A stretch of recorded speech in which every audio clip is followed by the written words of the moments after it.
You are the ones who are gonna decide for yourselves what happened in that apartment on the morning of December 4th. You're going to decide whether or not Fred Hampton and Mark Clark were the victims of premeditated murder. December 4th, 1969 at 10:54 a.m. My name is Skip Andrew, and I'm at 2337 West Monroe Street, Chicago, Illinois. This door, which is the door entering into the living room, has 2 holes in it. This one I'm pointing to right here, 10 inches from the edge, and this one down here, 12 inches. The first one I referred to being 25 from the top, and the second one 36 from the top. Now, as you open this, there's also, of course, a knob door in this one. As you open this door, there's blood behind the door. The top hole shows that the bullet was incoming. They fired through the door and hit the brother through the door. The brother fell here. Most of the blood is dried up, but you can see a little bit of it there and a little bit of it on the floor. The brother was shot 4 or 5 times, so after they came through the door, they shot him again to make sure he was dead. Mr. Montgomery, Dr. Constantino testified today that Mark Clark could not have struggled after receiving that shot through the heart. Now, in your mind, does this contradict the testimony of Officer Davis, who described a struggle?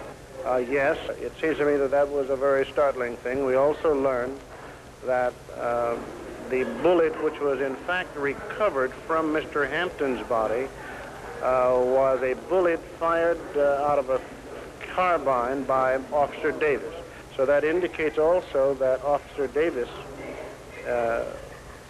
may well have walked into that back bedroom, contrary to his testimony, and fired a shot into the body of Fred Hampton at one point in time or other. Mr. Hanrahan, can you tell me why your officers did not try to use tear gas? Isn't this the usual procedure to flush someone out of a building? Our officers used the means necessary to effect the search and to prevent themselves from being killed upon after they were fired upon. Isn't it true that your men usually use tear gas in situations such as this, and why didn't they use it this time? No, that is not true. It is not true? They came with murder on their mind, you see.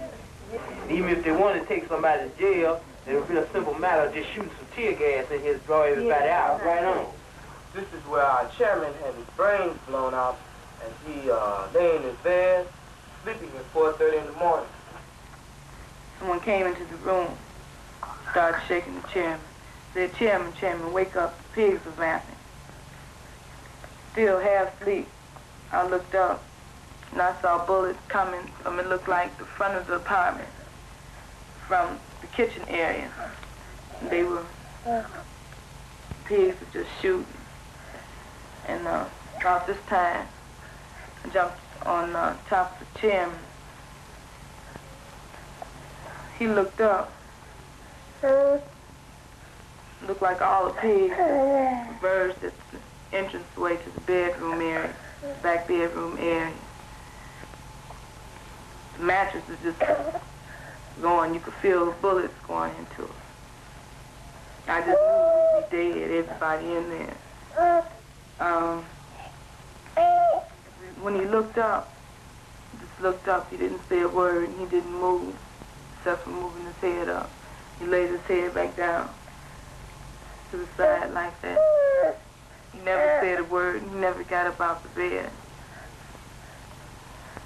The person who was in the room, they kept hollering out, stop shooting, stop shooting. We have a pregnant woman or a pregnant sister in here. At that time, I was 8.5 to 9 months pregnant. My baby was to be delivered in 2 weeks. Pigs kept on shooting. So he kept on hollering out. Finally, they stopped. They pushed me and the other brother by the kitchen door and told us to face the wall. Heard the pig say, he's barely alive, he'll barely make it. I assume they were talking about Chairman Fred. So then they started shooting the pigs, they started shooting again. I heard the sister scream.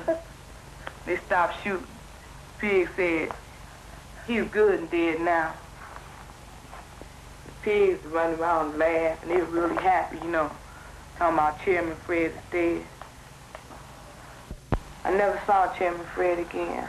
Inflammatory statements and false charges against our office have been made by spokesmen for the Black Panther Party and others, despite the fact that the speakers had no reliable knowledge about the occurrence. So the best account that I can give is the room that I was in and the actions of things surrounding me personally, you know. First thing I remember when I woke up was a knock on the door, and it was only a matter of seconds. In fact, I'd say it was less than 5 seconds that I heard, you know, shots.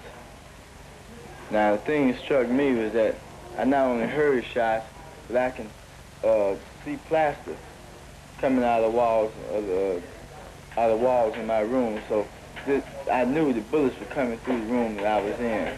The great variance between the physical evidence and the testimony of the officers raises the question as to whether the officers are falsifying their accounts. Those officers fired 99 shots through the walls of an apartment where they knew people were sleeping. Murder is defined in Illinois as follows: a person who kills an individual without lawful justification commits murder if, in performing the acts which cause the death, he knows that such acts create a strong probability of death or great bodily harm to that individual or another. Federal grand jury comes to its conclusions.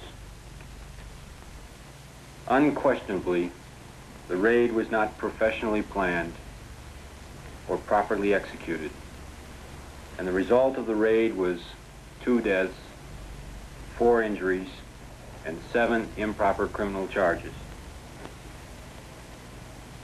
In spite of those conclusions, the report then goes on to say, the physical evidence and the discrepancies in the officers' accounts are insufficient to establish probable cause to charge the officers with a willful violation of the occupant's civil rights.